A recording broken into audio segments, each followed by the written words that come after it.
కాంగ్రెస్ ప్రభుత్వం అధికారంలోకి వచ్చాక రియల్ ఎస్టేట్ పూర్తిగా కుంటుపడింది. చాలా వరకు సూసైడ్లు చేసుకుంటున్నారు. ఎలాగైనా ఎమ్మెల్యేలని కొనుగోలు చేసి ప్రభుత్వాన్ని పడగొట్టాలని కూడా బీఆర్ఎస్ ఎమ్మెల్యేలు వ్యాఖ్యలు చేయడం జరిగింది. ఇదే వ్యాఖ్యలపై మాట్లాడడానికి నకరికల్ ఎమ్మెల్యే వేముల వీరేశం ఉన్నారు. చెప్పండి, మొత్తం కూడా కాంగ్రెస్ అధికారంలో వచ్చాక రియల్ ఎస్టేట్ పడిపోయింది. బిల్డర్లంతా కలిసి చందాలు వేసుకొనైనా కానీ ఎమ్మెల్యేని కొని ప్రభుత్వాన్ని పడగొట్టాలని నిన్న ఎమ్మెల్యే వ్యాఖ్యలు చేసినటువంటి పరిస్థితి ఏంటి? నిజంగా కూడా రియల్ ఎస్టేట్ కుదేలైందా? ప్రభుత్వాన్ని పడగొట్టాలనుకుంటున్నారా వాళ్ళు? ఏమంటారు? అంటే ప్రతి 10 సంవత్సరాలకు 15 సంవత్సరాలకు ఒకసారి ప్రపంచవ్యాప్తంగా దేశవ్యాప్తంగా రియల్ ఎస్టేట్ అనేటువంటి అప్ అండ్ డౌన్స్ వస్తుంటాయి. అంటే దేశంలో ప్రపంచంలో వచ్చేటువంటి మార్పుల్లో భాగంగా అప్ అండ్ డౌన్స్ వస్తుంటాయి. తెలంగాణలో కొద్దిగా ఆ అప్ అండ్ డౌన్స్ పర్సంటేజ్ ఎక్కువ కనిపించింది. ఎక్కువ కనిపించడానికి కారణం గడిచిన 10 సంవత్సరాల్లో బీఆర్ఎస్ చేసినటువంటి తప్పులు, బీఆర్ఎస్ చేసినటువంటి మిస్టేక్సే ఎక్కువ కనిపించడానికి కారణం. కాబట్టి తప్పు చేసినటువంటి వాళ్ళు, ఈ రాష్ట్రాన్ని రియల్ ఎస్టేట్ను కుదేలు చేసినటువంటి వాళ్ళు, అన్ని రంగాలుగా విధ్వంసం చేసినటువంటి వాళ్ళు, వాళ్ళ విధ్వంసాన్ని సంబంధించి రిపేర్ చేసేటువంటి కార్యక్రమాన్ని, వాళ్ళు చేసినటువంటి తప్పుల్ని రెక్టిఫై చేస్తున్నటువంటి క్రమంలో వాళ్ళ తప్పులు ప్రజలకు అర్థమైపోతూ ఉన్నాయి. ప్రజలు నమ్మేటువంటి ఒక పరిస్థితి లేకుండా పోతూ ఉంది. కాబట్టి దీన్ని జీర్ణించుకోలేక, దీన్ని ఆకలింపు చేసుకోలేక, చేసిన తప్పును ఒప్పుకోలేక ఇలాంటి పిచ్చి పిచ్చి మాటలన్నీ కూడా బీఆర్ఎస్ ఎమ్మెల్యేలు, బీఆర్ఎస్ నాయకత్వం మాట్లాడుతుంది. అంటే ఇక్కడ ముఖ్యంగా గడిచిన 10 సంవత్సరాల్లో కేటీఆర్ ఐటీ శాఖ మంత్రిగా, జిహెచ్ఎంసీ మున్సిపల్ అడ్మినిస్ట్రేషన్ శాఖ మంత్రిగా ఉన్నప్పుడు హైదరాబాదులో దాదాపుగా 60 అంతస్తులు, 50 అంతస్తులు, 40 అంతస్తుల హైరేంజ్ టవర్స్కు పర్మిషన్ ఇచ్చినటువంటి సంగతి ప్రపంచానికి అందరికీ తెలుసు. అంటే ఒక ఊరును మొత్తం కూడా ఒకే టవర్లలో, 2 టవర్లలో ఫిక్సప్ చేసిండు. అంటే అవసరానికి మించి కన్స్ట్రక్షన్కు విచ్చలవిడిగా పర్మిషన్లు ఇచ్చారు. అంటే దాదాపు హైదరాబాదులో ఈ రోజుకి కన్స్ట్రక్షన్ అయి ఉన్నటువంటి హౌస్ సైట్స్ దాదాపు లక్షలలో ఉన్నాయి. 10-11 లక్షలలో కన్స్ట్రక్షన్స్ పర్మిషన్ ఇచ్చేసి పెట్టిండు. ఈ 10-12 లక్షల హౌస్ సైట్స్ అమ్ముడు పోక మార్కెట్లో దాన్ని కొనేటువంటి సంఖ్య అంత పెద్ద ఎత్తున లేకపోవటం మూలంగా కొద్దిగా మార్కెట్ సంబంధించి స్లో అయింది. ఈ స్లో కావటానికి, ఆగిపోవటానికి, మార్కెట్ చిన్నాభిన్నం కావటానికి ప్రధానమైన కారకుడు కేటీఆర్. ఎందుకు ప్రధానమైన కారకుడు అంటుండంటే, ఈ గ్రామం ఉంది. ఈ గ్రామంలో 4 వెంచర్లు వేసి 400 హౌస్ సైడ్స్ ప్లాట్స్ చేస్తే దాన్ని డిమాండ్ ఉంటుంది, కొంటారు. ఈ మా నకరికల్ టౌన్ వచ్చేసి దాదాపు 23-24 వేల నుంచి 23 వేల ఓట్లు, దాదాపు నియరెస్ట్ 30 వేల పైచిలకు జనాభా. నేను 30 వేల ప్లాట్లు చేసేసి కొనమంటే ఎట్లా కొంటారు? అది ఎట్లా మార్కెట్ అవుతుంది? తను ఏం చేసిండంటే, ఎక్కడ పర్మిషన్లు ఇచ్చినా, ఎక్కడ వెంచర్కి పర్మిషన్ ఇచ్చినా, డెవలప్మెంట్ పర్మిషన్ ఇచ్చేసినా, కన్స్ట్రక్షన్ సంబంధించినటువంటి టవర్స్, అపార్ట్మెంట్స్కి పర్మిషన్ ఇచ్చినా, దాంట్లో మున్సిపల్ అడ్మినిస్ట్రేషన్ శాఖకు యాజ్ పర్ నామ్స్ ప్రకారంగా రావాల్సినటువంటి దాన్ని రిజిస్ట్రేషన్ చేసుకుంటూ విచ్చలవిడిగా పర్మిషన్లు ఇచ్చుకున్నటువంటి పరిస్థితి. విచ్చలవిడిగా కమిషన్కు కకృతి పడేసి గ్రీన్ ఛానల్ పెట్టేసి పర్మిషన్లు ఇచ్చేసి హైదరాబాదు మార్కెట్ని ధ్వంసం చేసి నాశనం చేసినటువంటి వాళ్ళు, ఆ రియాల్టర్స్ బాధలకు కారణమైనటువంటి వాళ్ళు ఇవాళ గ్రామ పంచాయతీ సర్పంచులు వారి గవర్నమెంట్ హయాంలోనే స్ట్రైక్ చేసారు. వాళ్ళ గవర్నమెంట్ హయాంలోనే ఆత్మహత్యలు చేసుకోరు. ఎందుకంటే వాళ్ళు చేసినటువంటి పనులకు బిల్లులు రాక, బిల్లులు ఇవ్వక, బిల్లులు వచ్చినటువంటి గ్రామ పంచాయతీ ఇన్కమ్ను వేరు రంగాలకు డైవర్ట్ చేయటం మూలంగా. అంటే 1 కాదు 2 కాదు, అన్ని రంగాల్ని, అన్ని వ్యవస్థల్ని, అన్ని సిస్టాలని పూర్తిగా ధ్వంసం చేసేసి ఈ రాష్ట్రాన్ని నాశనం చేసినటువంటి వాళ్ళు చేసిన విధ్వంసాన్ని, వాళ్ళు చేసిన నష్టాన్ని రిపేర్ చేస్తూ, పూడుస్తూ ఈ రాష్ట్రాన్ని అభివృద్ధి పదంలో నడిపిస్తున్నటువంటి గౌరవ ముఖ్యమంత్రి రేవంత్ రెడ్డి గారి పనితీరుని తట్టుకోలేక, ఓర్వలేక, ఈర్ష్యతోని ఇవాళ రియాల్టర్సు డబ్బులు ఇస్తానంటారు, ఈ ప్రభుత్వాన్ని కూల్చమంటారు అని చెప్పేసి దుబ్బాక ఎమ్మెల్యే మాట్లాడటం అంటేనే ఈ రాజ్యాంగబద్ధంగా కాబడినటువంటి ప్రభుత్వాన్ని, ప్రజలు ఎన్నుకున్నటువంటి ప్రభుత్వాన్ని కూల్చేటువంటి ఒక రాజ్యద్రోహానికి పాల్పడుతుండు, రాజ్యాంగ వ్యతిరేకమైనటువంటి శక్తిగా మారుతుండు. ఈయన చేస్తున్నటువంటి ఆరోపణలు తప్పని చెప్పేసి ఈ సందర్భంగా తెలియజేస్తారు. అదేవిధంగా మీరు ధరణి స్థానంలో కూడా భూమాతని తీసుకురావడం జరిగింది. నిన్న మాజీ మంత్రి జగదీష్ రెడ్డి కానీ చాలా వరకు నాయకులు కానీ ఇది భూమాత కాదు భూమేత, గతంలో ధరణి ఎవరికి హక్కు ఉంటుందో వారే డైరెక్టర్ అని కేసీఆర్ చేసుకొచ్చిన దాన్ని మళ్ళీ ఇప్పుడు భూమాత పేరుతో కూడా దోచుకోవాలని చూస్తున్నారు. ఇది భూమాత కాదని కూడా వ్యాఖ్యలు చేస్తున్నారు. ధరణి అనేటువంటిదే భూమేత. ధరణి పేరుతోనే వాళ్ళు మేసిన భూముల్ని గుంజేటువంటి కార్యక్రమాన్ని జరుగుతూ ఉంది. ఆ భూములు గుంజుతున్నాం అనేటువంటి ఒక భయంతోనే ఈ ప్రభుత్వాన్ని కూల్చాలనేటువంటి ఒక పదాలు కూడా వాళ్ళు వాడుతారు. అవన్నీ కూడా ఫామ్ హౌస్ నుంచి లేదు కేటీఆర్ ఇంటి నుంచి వచ్చినటువంటి పదాలు తప్ప ఎమ్మెల్యేలకు సంబంధించినటువంటి ఓన్గా వచ్చినటువంటి ఆలోచన కాదు. ఇలా జగదీష్ రెడ్డిని మేము చాలా సూటిగా అడుగుతూ ఉన్నాం. గతంలో కూడా నేను ఛాలెంజ్ చేసిన బీఆర్ఎస్ నాయకులు, బీఆర్ఎస్ మాజీ మంత్రులు, బీఆర్ఎస్ మాజీ ఎమ్మెల్యేలు, బీఆర్ఎస్ ప్రస్తుత ఎమ్మెల్యేలు, బీఆర్ఎస్ సంబంధించినటువంటి ఎమ్మెల్యేల మంత్రుల బినామీల దగ్గర అక్రమంగా ధరణి వచ్చిన తర్వాత అక్రమంగా పోగు చేయబడ్డటువంటి భూమి 1,50,000 ఎకరాలకు పైచిలుకున్నదని నేను ఆరోపణ చేస్తూ ఉన్నా. బహిరంగ చర్చకు వస్తే జగదీష్ రెడ్డిని రమ్మని నేను గతంలో కూడా రిక్వెస్ట్ చేసినాం. కాబట్టి భూమేతగాళ్ళు మీరు, భూ బకాసురులు మీరు, భూమిని చెరబట్టినటువంటి వాళ్ళను ఎవరిని కూడా ప్రజలు వదిలిపెట్టలేదు. మీరు భూమిని చెరబట్టిరు కాబట్టి ఈ భూమి చెరబడ్డటువంటి భూమిని ఇడిపించుకోవడం కోసమే రేవంత్ రెడ్డి లాంటి ఒక గొప్ప నాయకుడిని ముఖ్యమంత్రి చేసుకుంటారు ఈ రాష్ట్ర ప్రజలు. కాబట్టి భూమిని అలా చెరల నుంచి ఇడిపించేటువంటి ఒక ప్రయత్నం చేస్తున్నాం. ధరణి తీసుకొచ్చినావు, ఓకే, నీ ధరణి గురించే చర్చిద్దాం. ధరణి తీసుకొచ్చిన తర్వాత ఈ రాష్ట్రంలో ఉండేటువంటి భూములు రకరకాల భూములు ఉన్నాయి. కాంతి సిక్కికలో భూములు ఉన్నాయి, ఎక్కడ నువ్వు రికార్డులో చూపించినావు. అసైన్డ్ భూములు ఉన్నాయి, ఎక్కడ చూపించినావు. బంజర్ భూములు ఉన్నాయి, ఎక్కడ చూపించినావు. ఓక్ భూములు ఉన్నాయి, ఎక్కడ చూపించినావు. అట్లా రకరకాల పద్ధతుల్లో ల్యాండ్ బ్యాంక్గా ఈ రాష్ట్ర ఖజానాలో ఉండేటువంటి, ఈ రాష్ట్ర రెవెన్యూ ఖజానాలో ఉండేటువంటి భూముల్ని మాయం చేసినావు. అవి ఎవరి పేరు మీదకి పోయినాయి, ఎక్కడున్నాయి. ఇక్కడ ఈ ఉండేటువంటి దేవాదాయ భూములు ఉండాలి. దేవాదాయ భూములను ఎక్కడ చూపించినా నువ్వు ధరణి. మరి మీ ప్రభుత్వం ఏమొచ్చింది కదా, ఇవన్నీ బయటికి తీయొచ్చు కదా. రేపు భూభారతి వచ్చిన తర్వాత అన్ని భూముల యొక్క వివరాల్ని ఆ భూభారతిలో పొందుపరుస్తాము.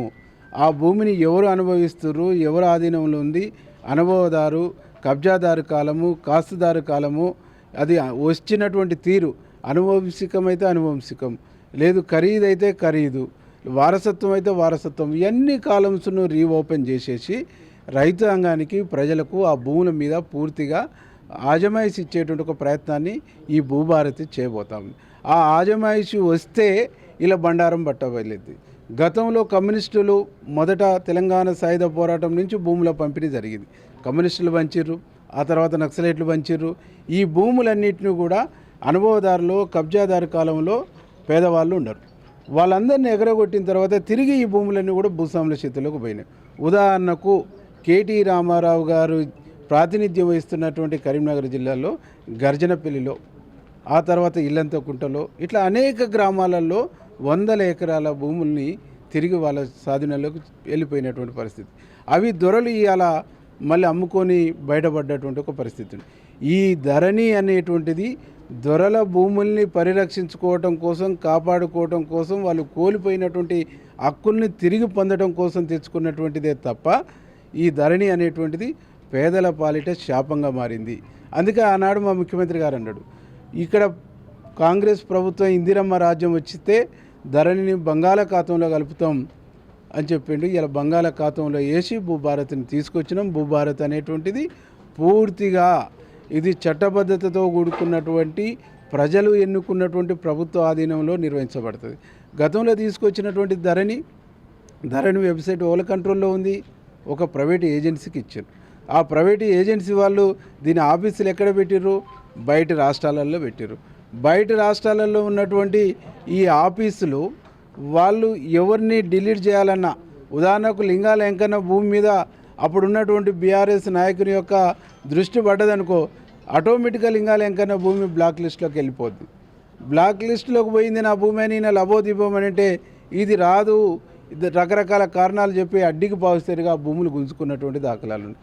అట్లా వందల ఉదాహరణలు ఉన్నాయి.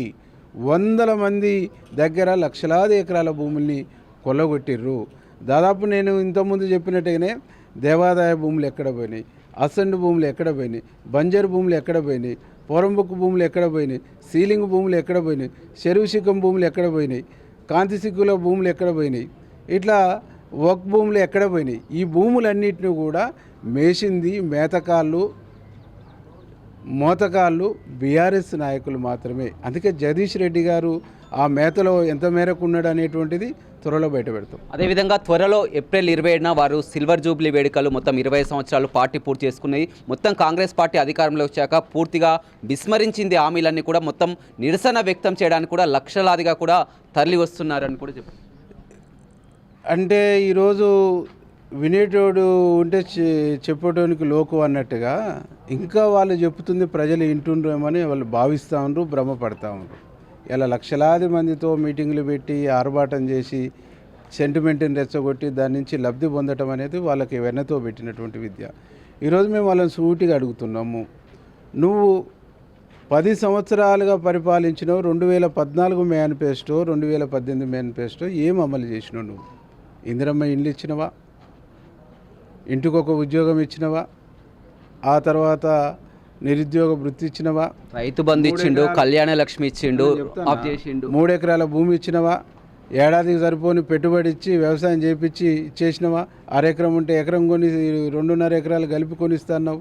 చిన్న చిన్న కమతాలను ఏకీకరణ చేసేసి అందరినీ కలిపేసి ఒక సమిష్టి వ్యవసాయ క్షేత్రాలు నిర్మించినవా? కాబట్టి అబద్ధాలు ఆడడం దళితుడు ముఖ్యమంత్రి అన్నాడు, మహిళా మంత్రి లేకుండా 5 సంవత్సరాలు నిర్వహించిండు. ఇట్లా చెప్పుకుంటూ పోతే అందరినీ విస్మరించి, అందరినీ మోసం చేసి, అందరినీ దగా చేసి దాదాపు తెలంగాణ ఉద్యమంలో అసులు బాసిన అమరుల కాంచి మొదలుకుంటే తెలంగాణ ఉద్యమంలో పాల్గొన్న ఏ ఉద్యమకారుని నీతో ఉంచుకున్నావా? ఏ ఉద్యమకారుడని నీతో ఉన్నాడా? అందరూ ఉద్యమకారుల్ని ఆదరించింది, హక్కున చేర్చుకుంది కాంగ్రెస్ పార్టీ. కాబట్టి ఈ రోజుకి మేము ప్రజలకు విజ్ఞప్తి చేస్తున్నాము, గత ప్రభుత్వ హయాంలో నడిచినటువంటి కళ్యాణ లక్ష్మి, పెన్షన్ సిస్టము ఇవన్నీ యథావిధిగా కంటిన్యూ చేస్తున్నాం. ఏ ఒక్కటి కూడా మేము తీసేయలేదు. ఒకటి గొర్రెల స్కీమ్ అనేటువంటిది అది స్కామ్గా మారింది కాబట్టి దాన్ని ఒక్కదాన్ని మేము ఆపేసినాం. చేపలు ఇచ్చినాం, కళ్యాణ లక్ష్మి యథావిధిగా ఇస్తున్నాం ఆర్థిక ఇబ్బందులు ఉన్నప్పటికీ. ఆ తర్వాత నీకు పెన్షన్లు యథావిధిగా ఇస్తున్నాం. ఇవన్నిటితో పాటుగా ఈరోజు మేము 200 యూనిట్ల కరెంట్ ఇచ్చినాం, 500 గ్యాస్ సిలిండర్ ఇచ్చినాం, ఉచితంగా బస్సు ఇచ్చినాం, 57,000 ఉద్యోగాలు ఇచ్చేసినాం. తర్వాత ఇందిరమ్మ ఇండ్లు ఇస్తున్నాం, సన్నబియ్యం పథకాలు పెట్టేసినాం.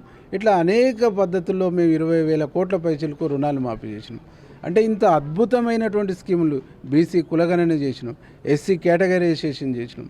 అంటే హిస్టారికల్ అంశాలని ఈరోజు ప్రజల ముందుకు సక్సెస్ఫుల్గా విజయవంతంగా తీసుకొచ్చినటువంటి గవర్నమెంటు భారతదేశంలోనే ముఖ్యమంత్రి రేవంత్ రెడ్డి గారు ప్రభుత్వం అని చాలా స్పష్టంగా చెప్తున్నా. ఈరోజు సన్నబియ్యం స్కీమ్ ఉంది. గతంలో ఏం చేసిర్రు? గతంలో పేపర్లు కూడా వచ్చినాయి కదా. ఈ జిల్లాలో సూర్యాపేట కేంద్రంగా అధికార పార్టీకి సంబంధించినటువంటి ఎమ్మెల్యేలు, అధికార పార్టీకి సంబంధించినటువంటి నాయకులే ఈ బియ్యం దందా చేసిరు అనేటువంటిది మిల్లులతో సహా కూడా పేపర్లో వచ్చినటువంటి ఆర్టికల్స్, స్టోరీస్ వచ్చినటువంటి ఒక పరిస్థితి ఉంది. ఆ దందాలు బంద్ పెట్టేసి ఆ ఇచ్చేటువంటి బియ్యము ఇప్పుడు 1 కేజీ బియ్యానికి ప్రభుత్వము 40 రూపాయలు ఖర్చు పెడుతుంది. ఆ 40 రూపాయలు చూసుకుంటే 10,665 కోట్ల రూపాయలు ఖర్చు అవుతుంది. దీనికి ఎక్సెస్గా ఇంకొక 2,000 కోట్ల పైచిలకు ఖర్చు పెట్టేసి ఈరోజు అందరికి కూడా సన్నబియ్యం ఇస్తున్నాయి.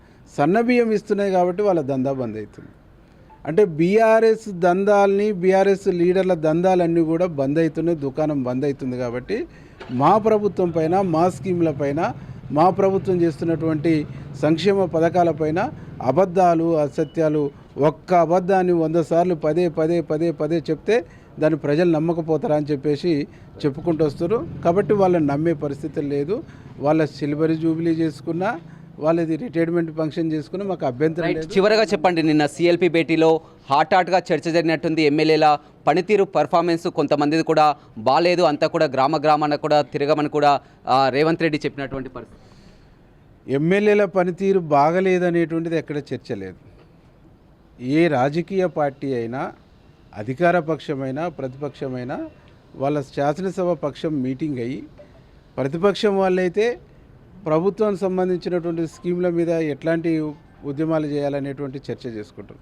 అధికార పక్ష శాసనసభ పక్షం ఏం చేస్తుంది, మనం ప్రజలకు ఇచ్చినటువంటి హామీలు అవి అమలవుతున్నటువంటి తీరు, బడ్జెట్లో సంక్షేమ రంగానికి మనం కేటాయించినటువంటి నిధులు, ఆ నిధులు అమల్లో, ఆ నిధులు ఇంప్లిమెంటేషన్లో విస్తృతంగా ప్రజలకు ఎట్లా పోవాలి, పార్టీ యొక్క సిస్టాన్ని ఎట్లా డెవలప్ చేసుకోవాలి, ఇటు ప్రభుత్వం పార్టీని ఎట్లా కోఆర్డినేషన్ చేసుకొని ముందుకు పోవాలనేటువంటి ఒక చర్చ మా సిఎల్పిలో జరిగింది. దాన్ని బయట రకరకాలుగా ఇది చేస్తుంది. ఆ చర్చలో భాగంగానే సన్నబియ్యం అనేటువంటిది ఒక అద్భుతమైనటువంటి స్కీము. దేశంలోనే ఇది ఒక best of the best scheme అనేటువంటి ఒక చర్చ జరిగింది. ఈరోజు ఇందిరమ్మ ఇళ్లకు సంబంధించినటువంటి కూడా the best of the best scheme అనేటువంటి చర్చ జరిగింది. తెలంగాణ ఉద్యమం కోసం దశాబ్దాల తరబడి ఎట్లయితే కొట్లాడినరో, ఎస్సీ వర్గీకరణ కోసం కూడా దశాబ్దాల పైచిలకు కొట్లాడినరు. అనేక మంది మాటలు చెప్పటం, హామీలు ఇవ్వటము, అసెంబ్లీలలో తీర్మానం చేసి పంపించేతోని చేతులు దులుపుకోరు తప్ప దీన్ని పరిష్కరించినటువంటి నాదులు లేడు. ఈరోజు పరిష్కరించింది, పరిష్కార మార్గాన్ని చూపించింది, ఆ వర్గాలకు ఒక మంచి ఉపశమనాన్ని ఇచ్చేసి వాళ్ళకు ఒక ఉద్యోగ ఉపాధి అవకాశాల్లో వాళ్ళకు అవకాశాలు కల్పించింది కాంగ్రెస్ పార్టీనే. మొదటి నుంచి 1975లో పంజాబ్ నుంచి మొదలుకొని మొదటి నుంచి ఎస్సీ కేటగరైజేషన్ మీద కట్టుబడి ఉన్నటువంటి పార్టీ కాంగ్రెస్ పార్టీ, విశ్వసనీయత ఉన్నటువంటి పార్టీ కాంగ్రెస్ పార్టీ. ఆ విశ్వసనీయతను ఈరోజు కాంగ్రెస్ పార్టీ ప్రూవ్ చేసుకుందని చెప్పేసి అక్కడ చర్చ జరిగింది. ఇందిరమ్మ ఇండ్లు, కేటగరైజేషను, అట్లాగే బీసీ కులగణన, ఈ అంశాల మీదనే సీరియస్గా చర్చ జరిగి ఈ అంశాల యొక్క ప్రాధాన్యత, ప్రజలకు దీనితో జరిగేటువంటి మేలు ఉపయోగం ఏదైతుందో దీన్ని విస్తృతంగా ప్రజలకు తీసుకురాపోవాలనేటువంటి చర్చ జరిగింది తప్ప ఏ ఎమ్మెల్యే పనిచేస్తలేడనో, ఏ ఎమ్మెల్యే మీద నెగిటివ్ ఉందనేటువంటి చర్చ అనేటువంటి నథింగ్. రైట్. చూడొచ్చు, మొత్తం మీద కొంతమంది ప్రభుత్వాన్ని పడగొట్టాలని దుర్మార్గంగా చేసినటువంటి వ్యాఖ్యలు, రియల్ ఎస్టేటు కుదేలైనటువంటి వ్యాఖ్యలు, రియల్ ఎస్టేట్ ఈ విధంగా కుదేలు అవ్వేదని చెప్పడానికి కూడా గత 10 ఏళ్ల ఆ కేసీఆర్ పాపమే అని కూడా చెప్పడం జరిగింది. అదేవిధంగా మొత్తం కూడా సిఎల్పిలో జరిగినటువంటి తీరును కానీ వివిధ అంశాలు, అదేవిధంగా భూమాత ఎందుకు తీసుకొచ్చారు, ధరణి స్థానంలో భూమాతను పెట్టడానికి కారణం ఏంటి, గతంలో ధరణితో వేలాది ఎకరాలు కూడా ఆ ప్రభుత్వం దోచుకుంది, 150,000 ఎకరాలు కూడా అన్యాక్రాంతమైంది, ఆ రుజువు చేస్తానని కూడా నకరికల్ ఎమ్మెల్యే వేముల వీరేశం చెప్తున్నారు. వీడియో రవితో రమేష్, బిగ్ టీవీ, నకరికల్.